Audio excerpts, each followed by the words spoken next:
Okay, we are back.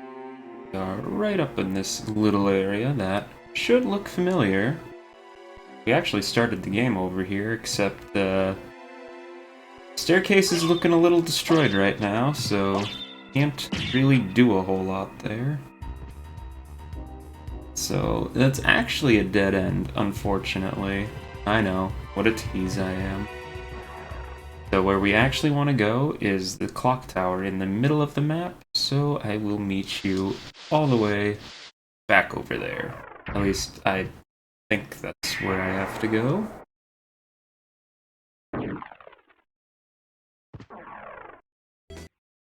Alright, so we are back in the clock room. So last time I was here, I just went up and to the right using the pocket watch to get the Alucard set. This time I'm just gonna sit around and wait, listening to this clock tick.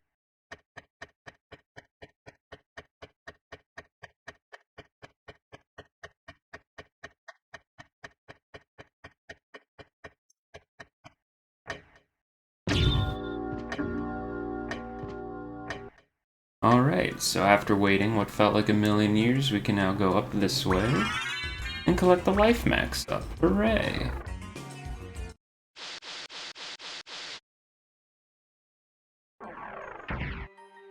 And now we are in Olrox's quarters. Who is Olrox?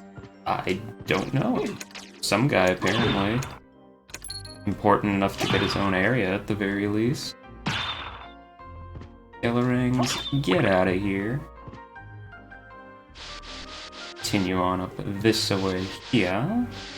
Hey, it's another one of those glowy sword thingies. Just throw a whole bunch of axes. Axe is good on sword, right? No.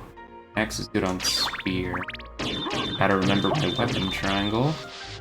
Fake wall there, so make sure you break that. Cheese, an onyx, and a broadsword. Nothing I really need, but cool, I guess.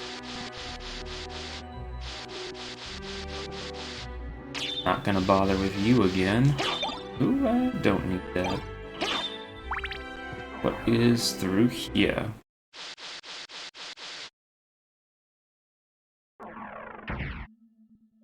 Ooh, the coliseum.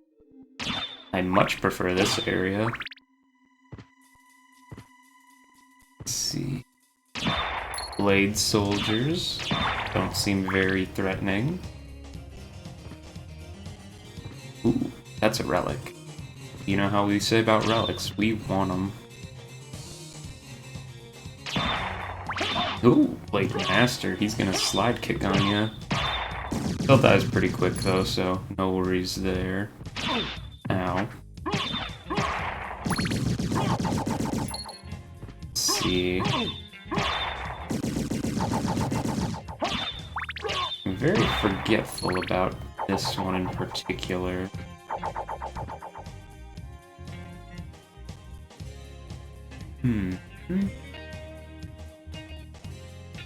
I swore there was some one of these.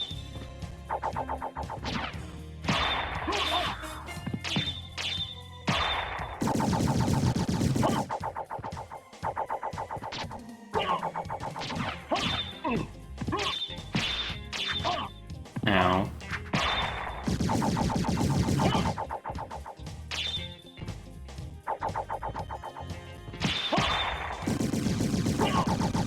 Yeah, that's where it was.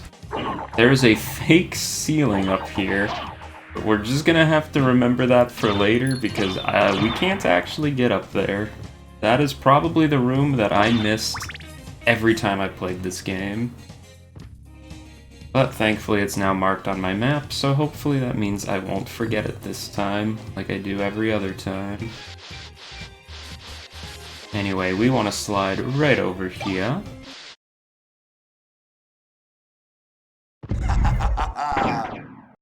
Who are you? Open Hell's Gate! Come forth, my servants! The scent of your blood. You're a Belmont. Crush this flea who invades my castle! Richter acting a little sus there. So we gotta fight against two enemies. Minotaur and Werewolf. They have some interesting combo-looking attacks, but, yeah. They die pretty quick. I'm certain that was a Belmont. So he says he's the lord of this castle. Yeah, I'm sure Maria wouldn't be too happy about that, so next time we see her, we might want to mention that. And for defeating those two, we get Form of Mist. That's Wolf. This is Mist. We can now pass through little gaps and some walls. I'll be real, this power is not very useful. It has a couple of things that require it, but other than that, you really can't do very much. Anyway, that library card, you can use that to warp right back to the library. That's why they put it there, you know, in front of the boss room. It's almost as if they're saying, hey, maybe you should go to the library after this. And we will. But first I want to finish mapping out the coliseum, just in case. Ooh, save point.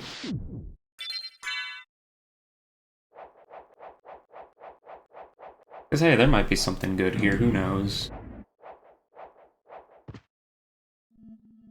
Let's suppose we can go to the right, why not? Armor Lord.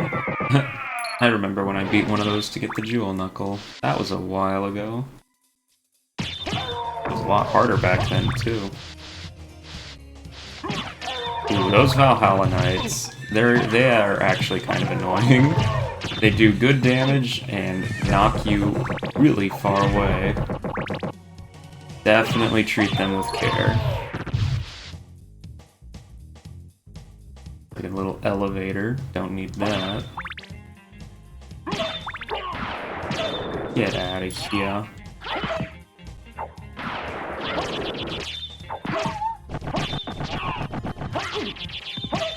A lot more manageable when they're in a spot I can actually hit them. Crazy how that works. You check over to the right here, and it's another save point. Well, don't say they weren't generous, I guess.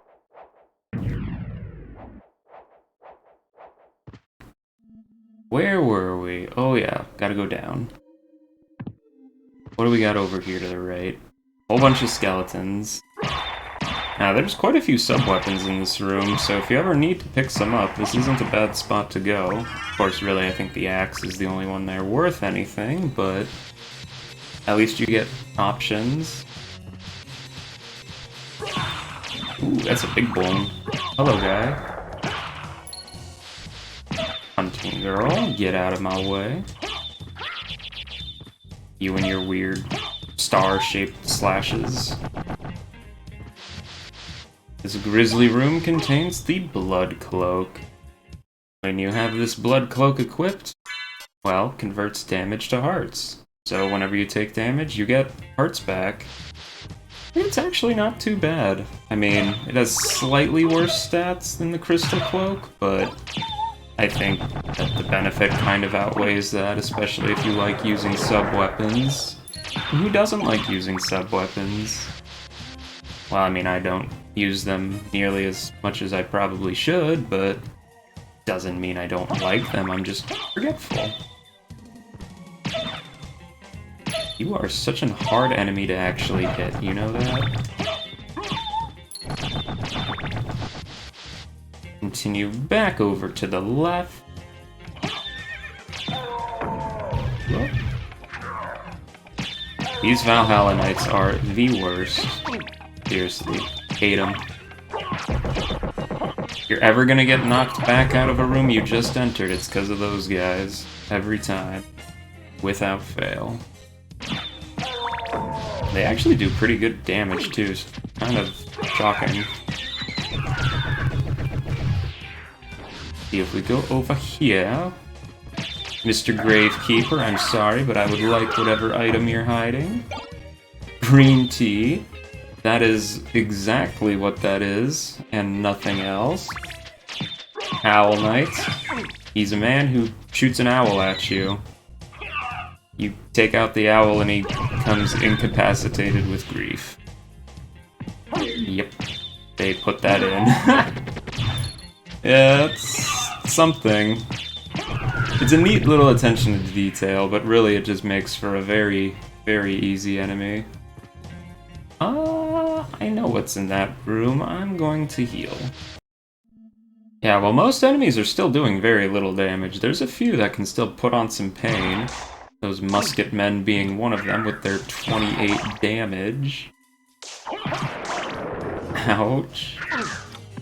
Well, that worked.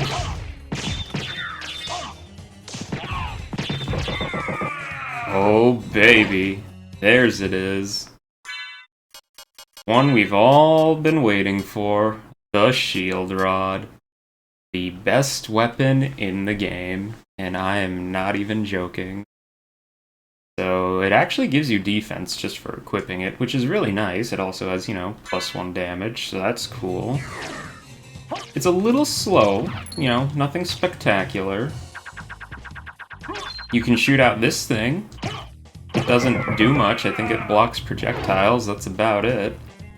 A real kicker, though, if you have a shield equipped and you hit the button at the same time, you get a buff. Buff depends on what shield you have equipped. I think this Knight Shield is an offense buff. I will probably be sticking with this for most of the game. It is that good of a weapon. Just, it's insane how good this is. Yeah, look at that. 10 extra attack even. Just for that little buff. And there are plenty of better shields with plenty of better buffs too. So I'm going to use this save point, and then I'm going to go warp back to the library. Okay, I also took the time to visit the librarian and picked up a Ring of Pails while I was there. Just figure, you know, +1 to all your stats, why not? So now that we have access to both the mist form and the double jump, we can actually explore a good chunk of the library we haven't been able to before. And this shield rod should definitely make quick use of a lot of these things. Shield and attack at the same time gives you a buff there, as I just said. Not sure how long it lasts, but at the very least it's for a good little while. We kill that corpse weed and we can make our way over to this section here, which has a save point that is in the middle of the hallway instead of the end. It's really interesting. I don't know if they ever do that usually. Very rare at the very least. Thankfully, now that we're fighting library enemies, they really don't do a whole lot. I mean, free hearts for every hit, though, I guess. Yeah, it's a little darker in this section. I guess that's to symbolize it's harder, maybe. Can we get up here? Just barely.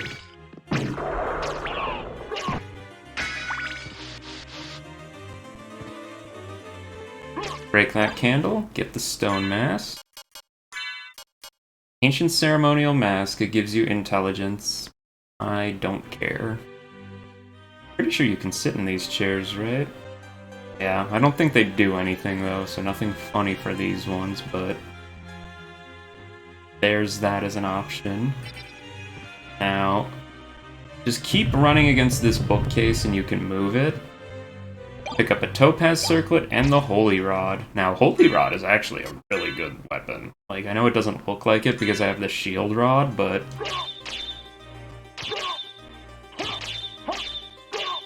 you can do a little flick back attack with this thing. Super, like, boom. It's good, trust me. If you don't know the tech for the shield rod, you would probably be using the holy rod instead. And, you know, it does holy damage, and I'm pretty sure some things there, weak to holy. But because I have the shield rod, I will probably not be using it. But it's there if you want to. Whoop. Check what's over on this side. Get out of the way. And it's nothing! Alright. Let's see, I guess we have to head downwards. You get out of here, you stupid flea man. Honestly, I might be better off just ignoring these stupid things. Probably not a bad option.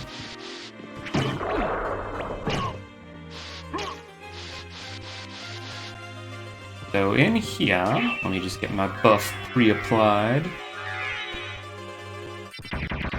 We got the Lesser Demon. What does the Lesser Demon do? Well, he summons things.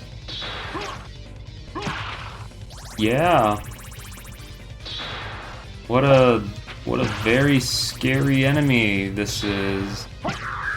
So the ectoplasm and the skeleton are the exact same as the normal enemy variants of those we've found before. It's the Mudman that's interesting, because that's the only spot you can find Mudmen in the whole game. Those guys right there. And if you kill this guy before he summons those, you will never see them in the whole game. Not that you really miss out by doing that, but it's something worth noting, I guess. Yeah, I don't know why this thing is considered a boss. He doesn't do anything, and I was intentionally going as slow as I possibly could to show off what he could do. Which isn't very much. Oh well, not all bosses can be cool. But for defeating him, we do get some pretty good prizes. Takemitsu, that's not a good prize. Onyx, that's a sellable, and the Frankfurter. Well, that's not very good at all. Well, you go through here using the Mist power-up. You get Soul of Bat. Soul of Bat is not a wolf. It lets you fly. Yeah, you can straight up fly now. Needless to say, this opens a lot of the castle up to us, and I mean a lot. Pretty much almost all of those blank areas we can actually get to now, which is super cool. Let's see, I'm just trying to figure out which one I want to get to first. It's gonna be the hard part. I don't know. See, once you get the bat, you just get a lot of choice on where you can go next. The whole world becomes your oyster, so to speak.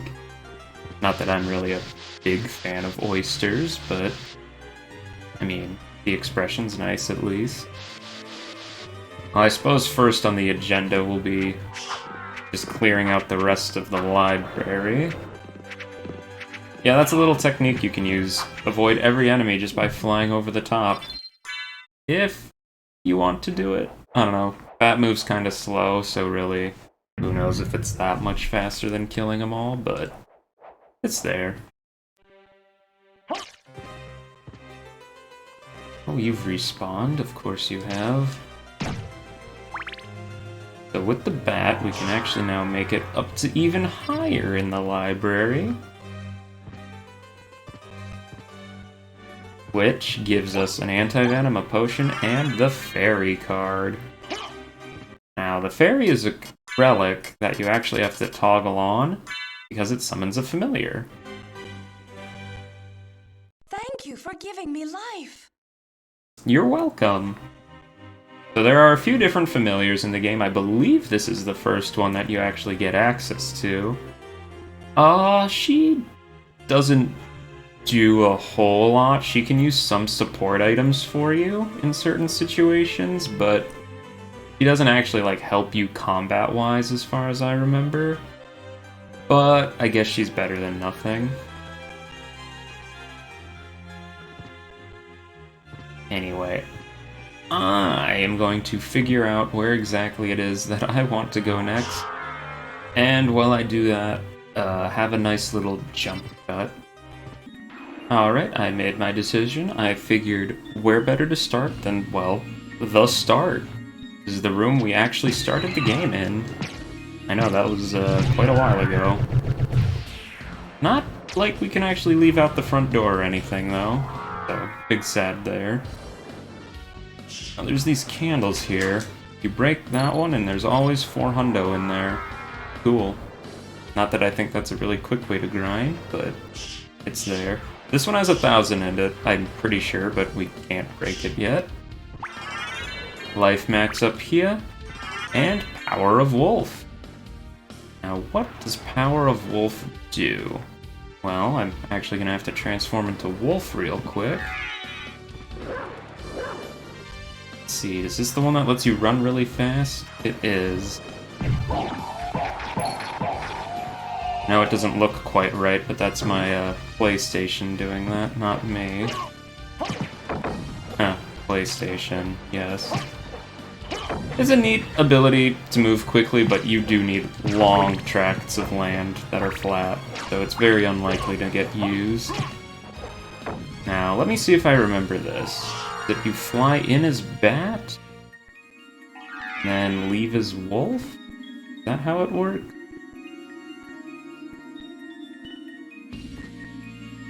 Yes. So if you do that, for some reason, it will open up a path to a life apple and a jewel sword.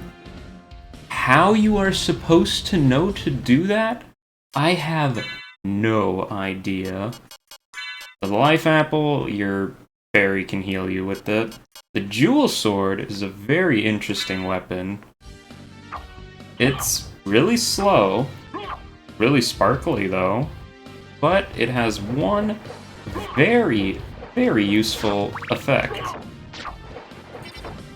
Enemies you kill with it are way more likely to drop sellable items, like, you know, zircons and all that.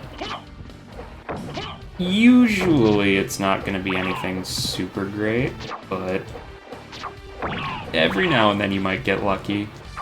But yeah, it's there. I'll never use it, but it's there. And we can actually fly up this little hole in the ceiling as well. Gurkha.